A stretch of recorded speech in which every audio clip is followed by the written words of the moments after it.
Sometimes I get so excited when I read my Bible, and I really am grateful, really, that I have you to share my thoughts with today, because we are reading some very exciting stuff in the Bible this week. The books of Ezra and Nehemiah, at a critically important time in the history of the Jewish people, and two amazing men that God chose to be his instruments in setting the Jewish people back on the path of their destiny. And as I read it, a couple of things strike me right away. The first one is something that King Solomon said centuries before. There's nothing new under the sun. Think about it.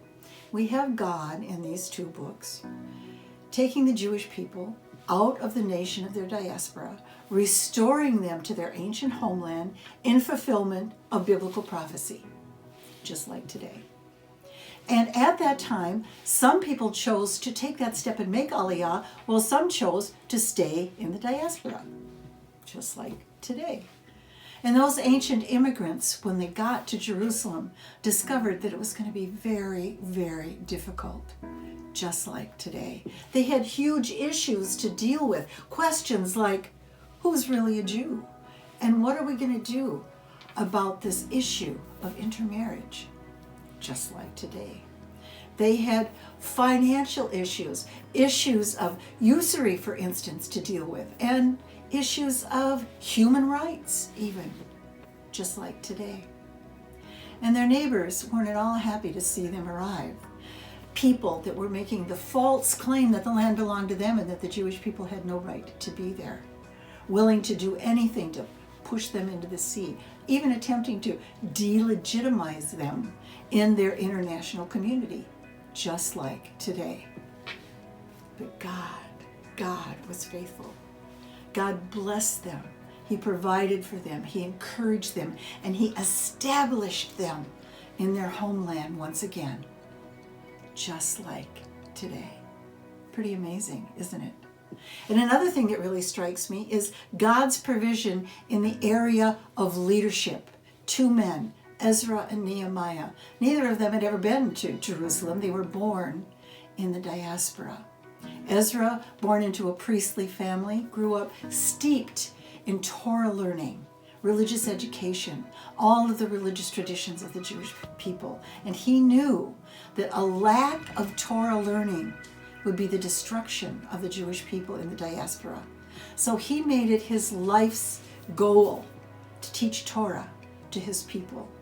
History tells us that it was Ezra who came up with the idea of the synagogue, and Ezra who came up with the idea of the yeshiva, Torah learning institutions for young men that he established all throughout the area of their dispersion. And finally, it was Ezra who came up with the idea of the annual Torah reading cycle that is still used today. An amazing man of God. And then we have Nehemiah, also born in the diaspora into an aristocratic family, a man of incredible intelligence and integrity, one of those young men that sort of floated to the top of the cream of the crop in the diaspora, much like Daniel, made his way to become the cupbearer to the king. It's a very dangerous position, but it's a highly coveted position because who holds that position has the ear of the king and therefore has tremendous political influence. So we have Ezra as a religious leader and Nehemiah as a political leader.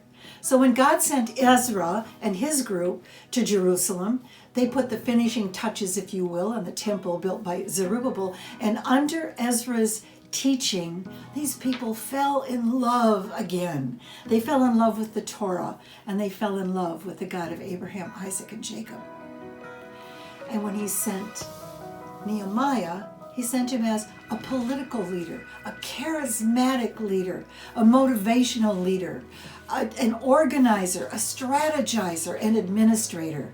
And under his leadership, despite all of the issues that they faced, they rebuilt the walls and established the city of Jerusalem as the headquarters of the Jewish people again.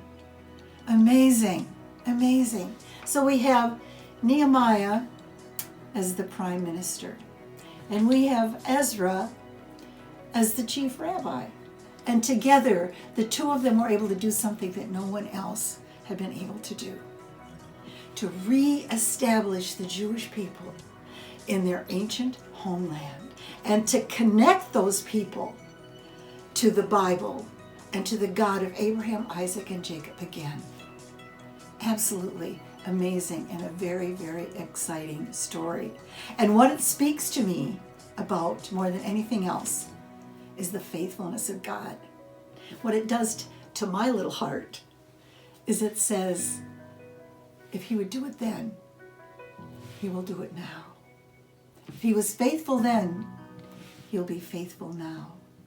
If they could trust him then with everything that they were dealing with, I can trust him now with whatever I am dealing with. Amen?